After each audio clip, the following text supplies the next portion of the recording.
Hello, Rory. Hello again, Andres. This is actually my fourth talk I'm going to do today. Wow.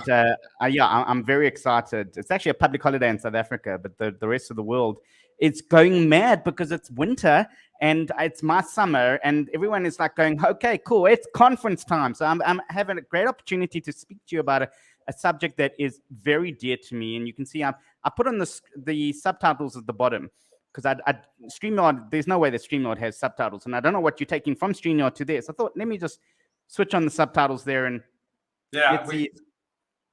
We can see that, and don't forget that there are also countries that just did the switch for the daylight saving times.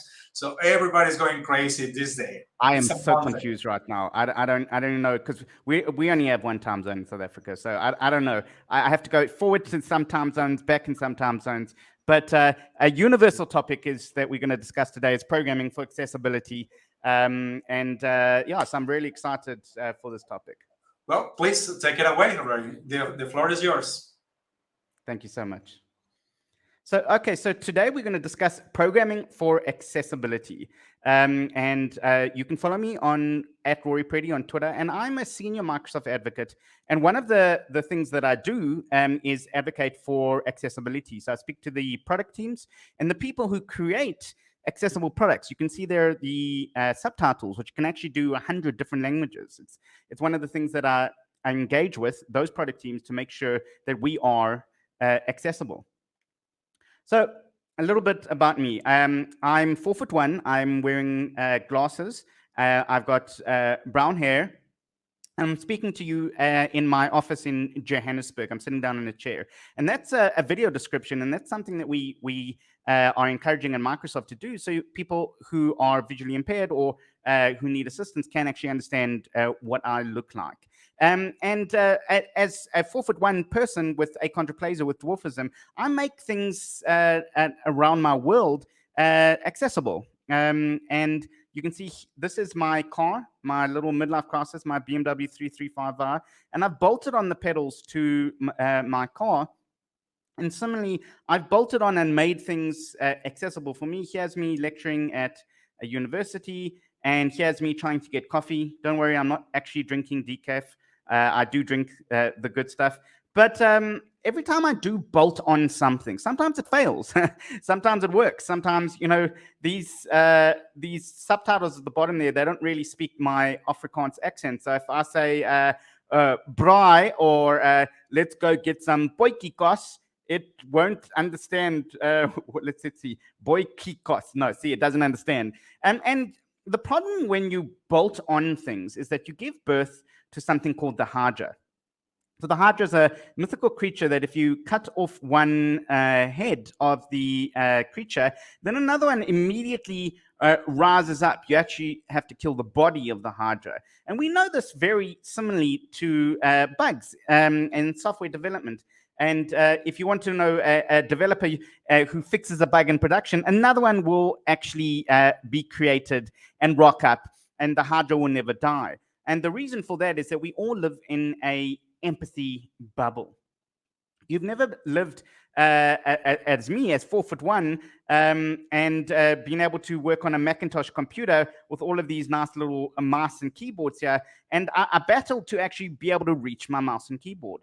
Now, that is my empathy bubble that I live in, similarly to my car and my being able to reach a computer.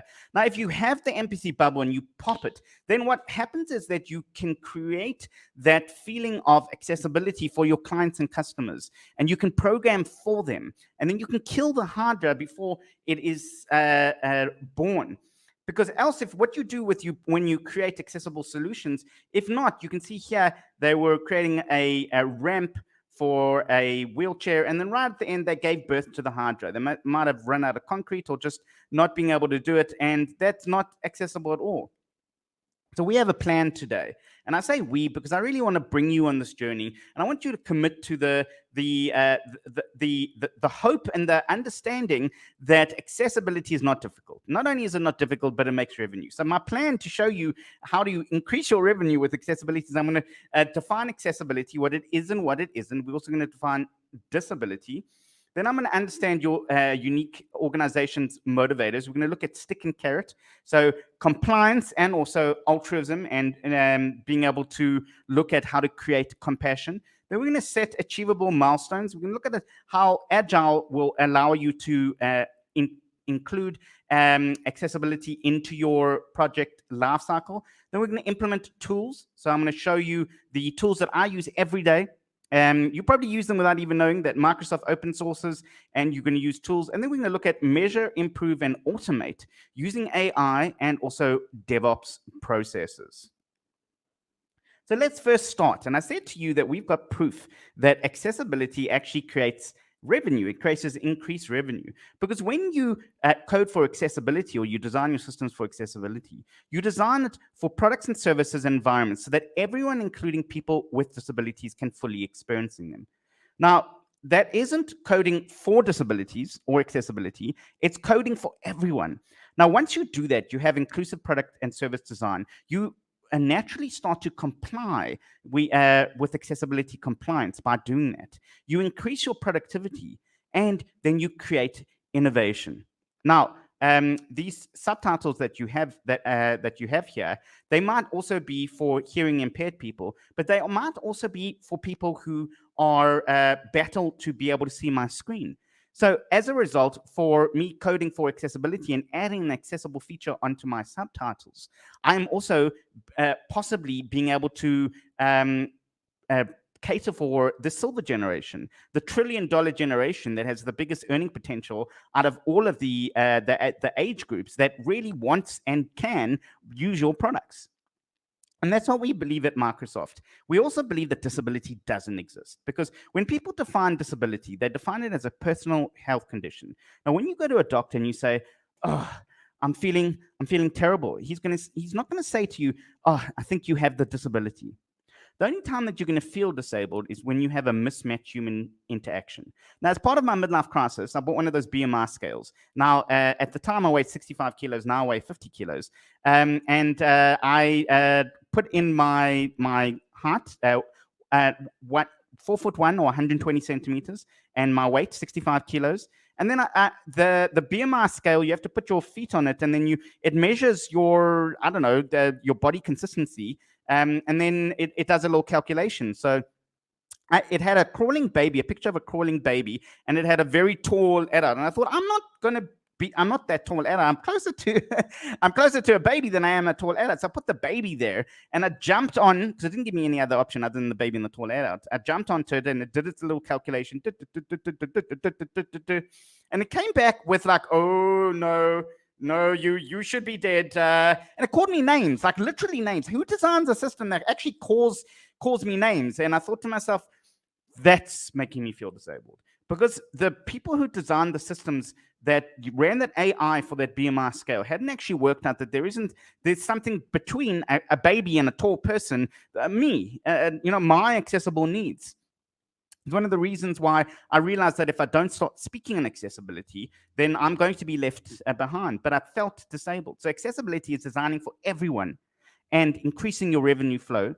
And disability is catering for only people with personal health conditions and removing your revenue flow. So let's define accessibility with some design principles. So I want to introduce you to the WCAG, so the Web Center for Accessibility Guidelines. And they design the principles into 4 categories, really. And we're going to go through a little bit later into some examples when we do our demo. But there is perceivable. Can you see it? So my eyeglasses here, you can see the blue light there. And I get eye strain, and my one eye is a little bit weaker than that. So, and I need to be able to do that to be able to see my computer screen. And legally, I think I need them also to drive. Don't tell the Department of Motor Vehicles, but I think I need them to drive. Also, I'm 42, so I'm going to start needing them more and more. Then you have operable. Can you use it? In this principle, and you can see here, I'm using a Logitech Spotlight, and the Logitech Spotlight allows me to kind of use that little laser pointer. And the reason I use the laser pointer is I find that if I use the mouse to laser point all the time, my arm gets really strained, and I suffer from repetitive strain injury. I've been a programmer for 22 years now, and I can't really use the mouse repetitively. So I use this, and it makes me be able to operate my computer very easily, and I can click through the PowerPoint and also use the laser pointer. And it's a great little product, and was made to actually present in front of screens, but I really love using it to be able to operate my computer. Understandable, can you understand it? Now, recently, the WCAG, the Web Center for Accessibility Guidelines, included autism and neurodiverse and ADHD in their spectrum, because they realized that a lot of things that flash and zap and boo, boo, boo, boo in front of your screen can actually make people stressed. So if I take my laser pointer and I go zzz, zzz, zzz, I might actually be making my presentation less understandable to some people. And that guideline really aids you in to be able to cater for and make it understandable. But also, what happens if you have a screen on or an error on your screen and it's in red? You know, 1 out of every 20 men are colorblind. It's not understandable to be able to use colors like that to show errors.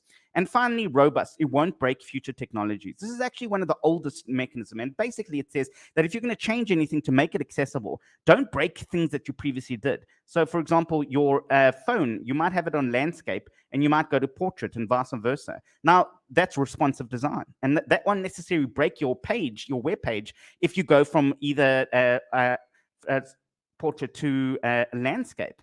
So these are the 4 principles. So we're going to look at, and we're going to reference some of them also as we progress, though. But this really is what WCAG stands for. It's perceivable, operable, understandable, and robust. Now that we've looked and we've defined accessibility and the principles, let's look at the motivators, and then we can start applying them via tools and methodologies. So first is the legislation. So the US 21st Century Integrated Digital Experience Act and the EU Parliament Directive on Digital Accessibility says that by this year, 2021, you have to be WCAG 2.1 AA compliant for civil-facing websites. Try to say that fast, civil-facing websites. And let's see if it actually, look at that. It actually gets it in the PowerPoint presentation. And the reason for that is they've adopted these legislations, and they've said that if not, we're going to shut your business down. Or like Canada is recently doing $100,000 fine per day. Remember GDPR, the inability to store people's data without their consent, cookies, and do you agree and do you agree and agree? Remember, overnight that became law and everything changed. So this is here right now. And I'm getting a lot of people come to me and say, listen, Rory, I need help being able to become accessible. And this is really what this presentation can be for legislation. But I also like to think that the presentation should also be to show that we can offer a carrot, do the right thing in life, and best summed up by the quality of life quote by Bill Gates. For most of human history, we've put our innovative capacity in improving the quantity of life. We've supersized it. From the Industrial Revolution all the way to now, we've created more and more and more. Because we're living longer, our focus is improving to shift towards improving the quality of life. What we're realizing is to create quality is that we need to create the awareness of others' difficulties. Because to create something in quality, you have to create it accessible. So we go from pity to sympathy, to empathy, and then to compassion. And we create that emotional engagement and improve that emotional engagement. And that's why I like to think it's not the legislation that is going to do that. It's going to be legislation and also the altruism, the stick and the carrot. And once we have that, then we can actually start to say, wait a second, I can become the people that I'm creating my system for. And you do that by looking at the personas that use your system. So I want to introduce you to Claudia, Ashley, and Ron. We're going to take Ashley as an example there. So Ashley is a 24-year-old arts graduate and administrative assistant. She's severely sight impaired. She's blind. And she uses a screen reader. So how do we become Ashley? And now you become Ashley by using the UK government's persona spectrum. So you can go to alphagov.github.io and you can go to accessibility personas. And these are very well-known personas that set up your computer or set up the engagement to your product or your service and allow you to engage like Ashley would be able to do on your product. And then you can see, wait a second, I can't access certain features of my website because Ashley can't use them. And you've got these persona spectrums and you take them and you include them in your inclusive product design.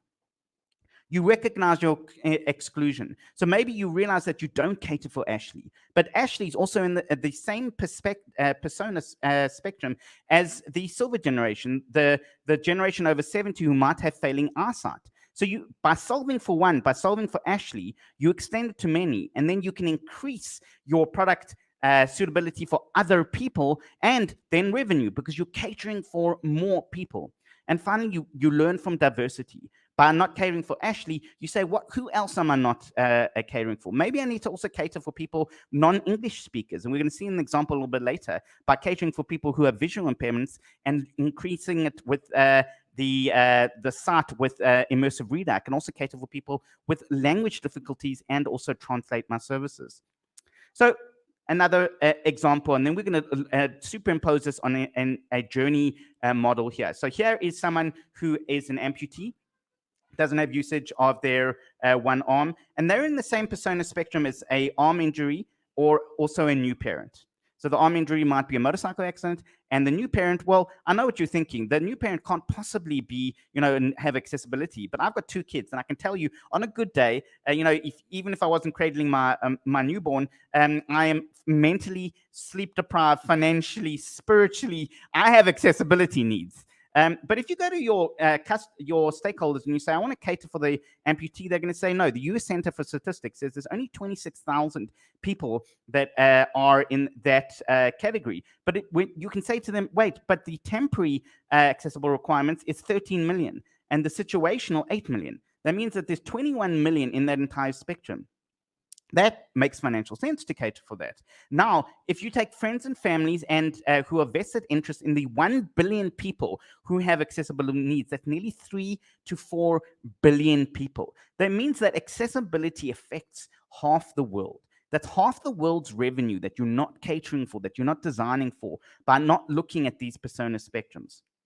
Then let's take those persona spectrums and now let's superimpose them on a scenario, a journey work. And this is something I created for the IATA conference in Qatar for Emirates in Dubai. Now you've got a ticket booking system. You've got registration, navigation, and then checkout. So when you register, you land on your site, you register your username, you log in, you search for your flights, you add to cart, possibly help, you check out, you get your ticket, and then you do a survey with your experience. Now, when we superimpose the amputee spectrum on there, the one arm usage spectrum that it can't necessarily navigate, now we, on Site Land, we have a responsive landing, the font and color options for preferences, for capture, for registration. And instead of a help desk, we have an accessibility help desk like Microsoft has that you can phone in and say, I need accessible help. Single sign-on for login. Search flights, we got voice search, one button access for add to cart, callback help, SMS and email for ticketing, one button access for checkout, and finally, AI adjustment. By saying that, did we meet or not meet your accessible requirements, the AI will automatically adjust it to cater for your requirements. I'm going to show you how a little bit later in the demo, how easy it is to do that. So now that we've looked at the solve for one and extend to many, let's look at how to look and do that with accessible milestones. So this is the standard system delivery lifecycle that is the waterfall model. So you've got a deployed system and you want to make a change. So you're going to go into UX research, you're going to go UX design, you're going to wireframe it out, then you're going to rinse and repeat with UX research. You've got a product backlog into your sprint backlog, and then sprint into your scrum until you have a shippable product. And then right at the end, you're going to add accessibility. Can you see what's going to happen there?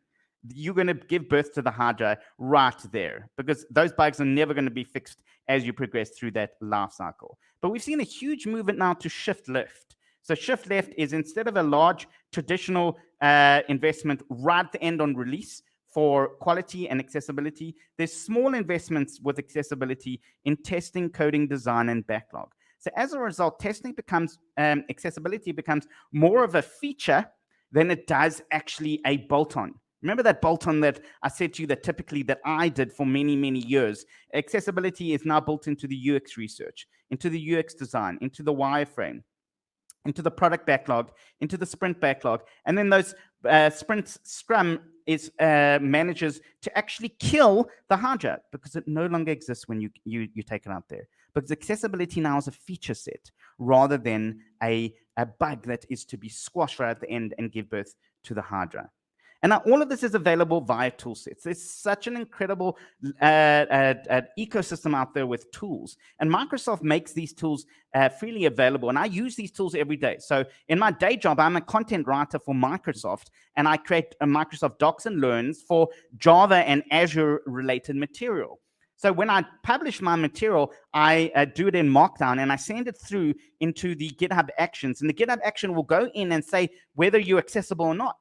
And these tools are the Accessibility Insights toolset. So you can go to accessibilityinsights.io, and it gives you the ability to do CI/CD, so Azure DevOps, like I do right now with my content. It also gives you the ability to do GitHub Actions, which we're going to show in a demo. You can also do Android, Windows, web, and also other systems via different operating systems. I'm going to show you in Macintosh. I'm a Java developer working on Chrome for using a Macintosh. The irony is not lost on me. Now, what happens when you use these things and you want to put them into your CI/CD? You can see here, this is a Maven build that I've got here, and I've got a test report that is going to run all of these tests. And you can see there that I run my Maven test here, and I'm testing with accessibility, and my tests ran and they passed. Now I take these tests there, my accessible tests, and I can add them into a CI/CD, or I can also use the GitHub Actions if I want to do for my accessibility. So these are two projects. One of them is if you want to use Maven, you can use the DQ Labs. This is our partner that creates the X Core engine that Accessibility Insights uses. So github.com DQ-Labs/X-core-Maven-HTML, and gives you the ability to use Maven for accessible testing. If you just want to use the GitHub Actions, you can also use the github.com/Microsoft accessibility-insights -action, and gives you both the ability to use your favorite tools, so Maven or NPM or NuGet, and then also GitHub Actions out of the box. Now, what happens if you don't own the website that you're using, or alternatively, you can't fix those accessibility issues? Then I want to introduce you to Immersive Reader. Now, Immersive Reader, if you've got Microsoft Docs, Windows Edge, the browser, OneNote, it's all built into all of these systems. Now, Immersive Reader gives you that immersive experience. You can see there, I'm going to click on Immersive Reader. This is OneNote. And now it gives you the ability to create a book-like experience, and it's WCAG 2.1 compliant. You can then look at language features. So if you're not an English language speaker, you can actually break it up into different language features, nouns, verbs, pronouns, all of that. Then you can translate into, this is a bit old, into 100 different languages now. I'm going to show you a little bit later that you can translate there. And then this is in Spanish. You can see there the pronunciation. You can click on each word, get the pronunciation. You can break it up into syllables, and then you can also get a picture dictionary for that. Now, I'm using Microsoft PowerPoint right now. And with Microsoft PowerPoint, we have something called Azure Computer Vision running in the background that allows you to actually create an accessible PowerPoint presentation using the Azure Cognitive Services. So I'm out of PowerPoint now, and you can see this picture here. I'm going to go edit the alt text. I'm going to delete that description here. But every time you go in and you can look at that alt text, it uses Microsoft Azure Computer Vision to generate a description for that. I'm going to generate a description here. This is someone typing on a Braille keyboard, but it's someone typing on a keyboard. That's enough for a screen reader software to actually work out. So you can go generate a description for me, and it's going to generate a description, and it puts it there, a person typing on a keyboard. Now, every time you do and you create your PowerPoint, you can go into your review feature here, and you can go check accessibility, and it's going to check all of the section name, the reading order, the alternative text. It's going to check all of that, and it uses Azure Computer Vision in the background to do a lot of those checks. And that's the last little PowerPoint I wanted to show you. Next, I've got a little bit of a demo to show you. So the first thing I want to introduce you in the demo is how to learn WCAG and how to do a 2-minute check on your website or your Android app or your Windows app to check whether you're accessible and to start on those features. And a lot of people say to me, Rory, where do you start with all of these? And the easiest way to start is to count the errors you've got on your website. So this is the w3.org accessible initiative before and after inaccessible and accessible page. So if I go into the inaccessible page, it looks exactly like the accessible page. And it's a little tourism site called City Lights, and it's a portal for visitors and residents. Now, what they've done is they've done on the accessible site, it is accessible, but the inaccessible one, they've done terrible HTML code practices that make it inaccessible. For example, when I tab stop through here, I can't tab anywhere, but if I tab into the accessible website, I can actually tab through it and navigate quite nicely. The inaccessible version here, when I go over my image, they haven't used image caption, it just says image. Also, when the inaccessible one, they haven't used list items for their lists, they've used BR tags. Now, if I go into BR tags, the screen reader software or any accessible software won't actually be able to read that. Now, I can go into my inaccessible page and I can go through this manually if I wanted, but I can also install via accessibilityinsights.io, and you can go to the accessibility, let's try to spell that. There we go, accessibilityinsights.io, and you can go install the Chrome or Edge plugin. You can go there, get accessibility insights. You can go add to Chrome, add to Microsoft Edge. You can download for Windows. And so I've already got it in Chrome here, and I'm going to go in and test it with some of the features. So I've opened it up there. And I can go in there and I can go to Fastpass, Assessment, and it's got some nice ad hoc tools also. So ad hoc tools, there's like, remember the tab stops? I can switch on tab stops here, and now I can see in the inaccessible, it doesn't go anywhere with the tab stops, and I can actually print that out and send that through. But I want to check all of the errors here. Now I know there's 44 errors here, so I can go into there, I can go into the Fastpass, and I want to say, give me all those errors. And now it's giving me an automated check. It checks for me automated there, and it says, you've got 44 errors there, and oh, your color contrast is wrong. Did you know you're using dark gray over gray? Some people can't see that. You've got a bad eyesight, you can't see that. And what is the WCAG feature there? So it's WCAG 1.4.3. I can click on that and it will show me exactly what the WCAG criteria is there. I can also go in and check how to fix it and the snippet that is failing. And then I can also see that haslang is not right. The alt tags aren't captions for your image. The link names aren't actually have discernible text. And then the select names aren't correct. So I can go all of that. I can export the results there, and I can also visually see each one of them. Now, if I go into the image tag, I can click on that. I can see that that's the success criteria. I can inspect the HTML. I can copy the failure detail, or I can also file the issue directly into the GitHub repo of my choice, and then I can start with testing all of that. So this is a great way, and this uses the DQ lab, the same lab that the Maven project that I showed you works though. And you can actually go in, and now if you want to get a view of that, that gives you 25% of most of the issues that you're going to get, and they're really quick to do. And you can also go in there and go see the assessment. So assessment is full WCAG 2.1 compliant, and you can export the results, and it goes through everything from, you can run your automated checks, your keyboards, your focus, repetitive content, links, sensory, parsing, sequence, live media, video captions, and it gives you information for example, on live media, on how to do that and how to test, and also how to go through that. And you can then go in and export those results or save the assessment. So this is accessibilityinsights.io, a really great tool that I use every day. Now, how I use this, I use the accessibility insights in the CI/CD action, and I use it in a Maven project. You can see here, this is one of my Maven project, and I chuck my content over there, and you can see here, this is a page with no violations, and I've got a little test accessibility code here that goes in and says, go in and use the X Builder, which is the DQ Labs X Builder,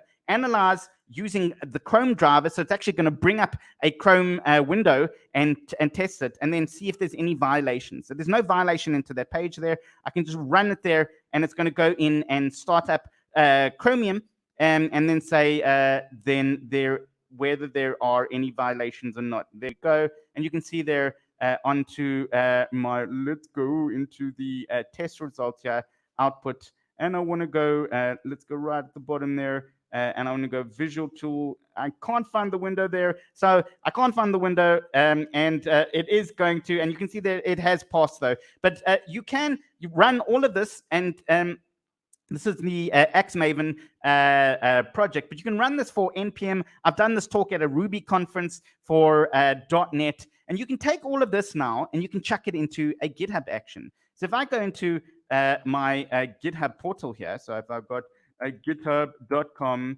and I go into my repositories and I go into my repository, I've taken that Maven X project and I've taken that exact project and I've added a GitHub action to it. So this isn't the GitHub Actions check that does it. This is my actual Maven project I've chucked over, and it's a little. It just does Maven test, and you can see there. If I go into there and I've got all of those tests, I've got my build project here, and I've just got publish test report there. Build and run your tests, and I've got my test report, and it's going to test all of my 41 projects that you can do there. You can also go into the Microsoft. Let's go into here.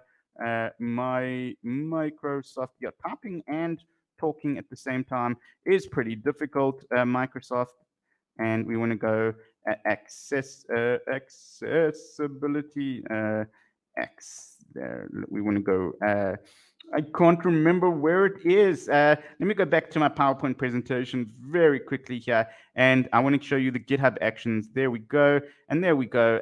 Accessibility insights action, and let's go into here.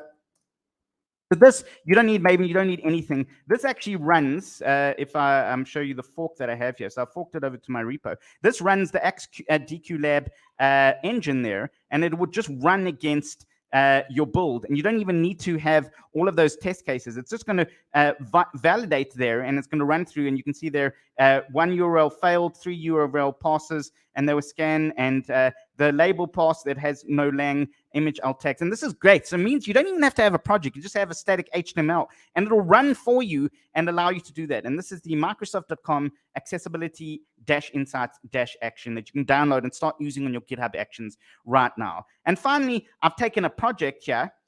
Let's go into here, and I've made an immersive reader. So we've seen how to add it to accessibility insights. Let's go into here, and there we go. And now I've created a Microsoft project using the DQ Labs engine, and I've gone in and created a little Tomcat project that says I want to use Immersive Reader. So it says Immersive Reader is a tool that implements proven technology to improve reading comprehension. So this is a JSP page, Java Server Pages, and what it does, it goes in and creates a token.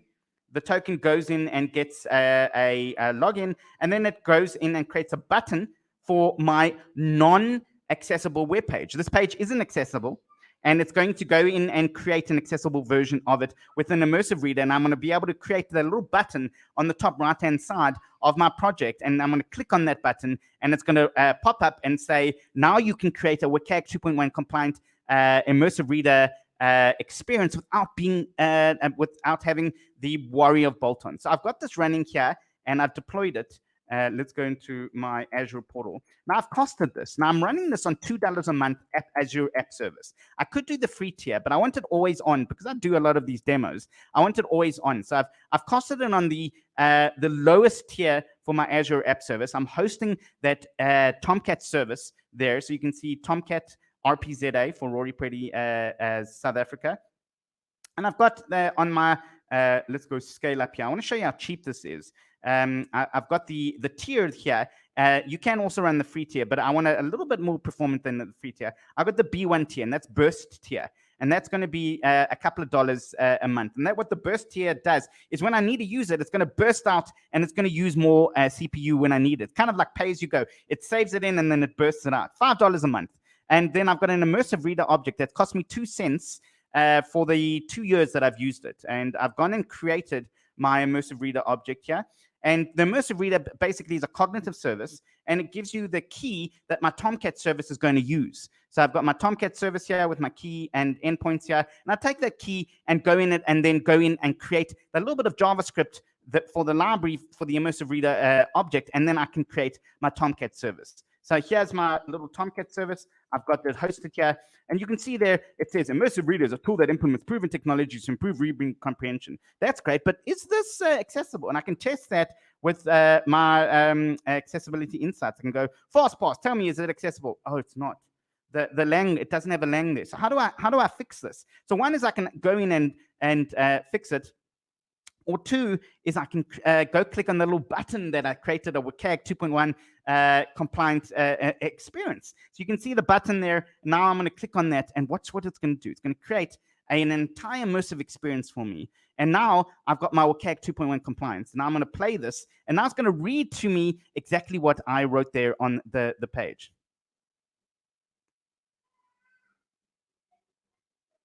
Now it's reading to me. I don't know if it can hear from you. The problem with StreamYard is sometimes I can't do that. So I can actually pop my text there. Let me make it loud. There we go. For emerging readers, you should hear that now. Learners, and people with learning differences. So it also can read multiple texts. If I click on the text here, you can actually read text there. So I can. It's got the ability to do multiple languages, and you can change. Now let's go into the accessible versions. Now you understand that I'm now being innovative by adding Immersive Reader. Now I'm catering for everyone. So now I can go in, I can change the text size to bigger or smaller. I can change it to Comic Sans, the themes, and then also I can go into my grammar options, switch on all of those settings there. And now for non-English language speakers, I can go in and see all of those different features of those language. But my most impressive feature is I can go line focus to cater for ADHD and also autism. And it's a great way to teach language. And I've got the picture dictionary there, and I can go in and change a language. So I'm going to go into and change it to Welsh, which I find really difficult to actually pronunciate. But I'm going to do this entire document now in Welsh. Now it's gone in and it's translated it into Welsh. I think that it battled with the Chinese. Let's go. There we go. It did battle with the Chinese with the Welsh though. So let's go right to the beginning and let's see if we can actually. If there's any Welsh speakers here, tell me whether I got the language, the pronunciation right. So I'm going to go here. I'm going to go back into Welsh. Let's go by document. There we go. Now let's see it speak in Welsh. Mae darllenydd trochi yn offeryn sy'n gweithredu technegau profedig I wella dealltwriaeth darllen ar gyfer darllenwyr sy'n dod i'r amlwg. But I can do one of 200 different languages. I can do Urdu, Uzbek, Vietnamese, Turkish. I've done this talk in Spanish. I've done it in Hindi, in even my native Afrikaans in South Africa. I can do all of that, and I can click on all of these also and get a view for that. And that's really what I want to take from this session. I want you to take from the session, that accessibility isn't bolt-on. Accessibility is the design and products and services so that everyone can actually use them. And also it leads to innovation, which will also increase revenue. So this is my call to action. First of all, we've discussed, let's go here. We've discussed empathy. We've looked at how to increase empathy and pop the empathy bubble and kill that Hydra. We've also looked at shift left and using DevOps tooling to create better processes. We've also looked at automate with AI, with Immersive Reader and the great AI that is baked into the Microsoft Office suite. And finally, go get the, and it takes you very quick to get it, the aka.ms/accessibility-fundamentals badge. You get an accredited badge that Microsoft gives you, a link to your Learn profile, and that you can actually send out and even attach to your LinkedIn profile. That is a great way. And this goes through everything that I've discussed today and more, and teaches you about accessibility and the design principles behind it, the tooling, and has all the links that you need to do that. And please review my session. You can go to aka.ms/acc-FB and tell me about all of the processes that you battle with, and I'll feed them back to the different design teams, because that's one of the things that I do. As an advocate, I advocate to you, the developers, but I bring back the stories that the developers and the IT professionals have to the product teams and say, this is working, this isn't, fix this, and make and empower every developer and every person in every organization to achieve more. Thank you so much today, and let's take some questions. Well, Rory, first off, I'm out of words. This is the first time that I'm looking at a session like this kind of topics. I have to confess that myself, I'm someone that have been blind to these concerns. I only touched it a few times, but what you just presented with so concise, so direct, in so many different levels, this is amazing. We do have one comment from David Clark early on in the session before you mentioned how you can, where you can put accessibility and killing the Hydra early on. He says something like, so accessibility needs to be built into the architecture, such as internationalization should be. Now, in this regard, as you mentioned a few tools already, what else are there any additional thing, any additional tools that would you recommend when it comes to early on designing the product, where it comes implementing a feature, and you mentioned testing as well?